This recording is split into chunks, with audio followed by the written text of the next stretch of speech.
राज्य सरकारने 2024-25 या शैक्षणिक वर्षापासून एक राज्य एक गणवेश योजनेची अंमलबजावणी करण्याचा निर्णय घेतला असून समग्र शिक्षा अभियानांतर्गत शासकीय आणि स्थानिक स्वराज्य संस्थेच्या इयत्ता 1ली ते 8वीच्या सर्व विद्यार्थ्यांना मोफत गणवेश देण्याचं जाहीर केलंय। मात्र शाळा सुरू होऊन 1.5 महिना उलटला तरी विद्यार्थ्यांना अद्याप गणवेश मिळालं नसल्याने विद्यार्थी आणि पालकांमध्ये संभ्रमतेचं वातावरण निर्माण झालंय।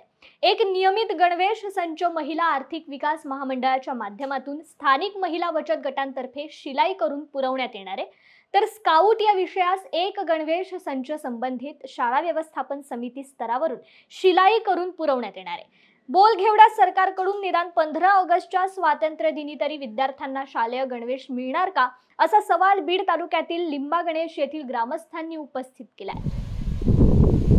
शैक्षणिक वर्ष सन 2024-25 या वर्षातील मोफत गणवेश योजनेत या अंतर्गत बदल झाला असल्या कारणाने शासन स्तरावरून दरवर्षी 15 जूनलाच मिळणाऱ्या विद्यार्थ्यांसाठीचा गणवेश निधी हा शासनाच्या धोरणात बदल झाल्याने शासनामार्फत कपडा पुरवण्यात येईल अशा स्वरूपाचा निर्णय झाल्या कारणाने तो निधी शाळा व्यवस्थापन समितीच्या खात्यावर यापूर्वी येत होता, त्याप्रमाणे निधी यावर्षी प्राप्त झालेला नसल्या कारणाने अद्याप विद्यार्थ्यांना गणवेश वाटप करण्यात आलेले नाही। शासनानं 2024-25 या शैक्षणिक वर्षापासून एक राज्य एक गणवेश घोषणा केली आहे। त्या अनुषंगानं आर्थिक महिला महाविकास महामंडळाच्या माध्यमातून स्थानिक महिला बचत गट यांना ड्रेस शिवण्यासाठी या ठिकाणी धोरण आखलेलं आहे। परंतु जर आपण पाहिलं तर दरवर्षी नेहमी 15 जूनच्या आसपास मिळणारे गणवेश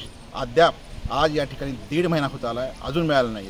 एकंदरीत जर पाहिलं हे बोलघेवडं सरकार शासन जेवढ्या घोषणा करते तेवढ्या मात्र प्रत्यक्षात उतरताना दिसत नाही।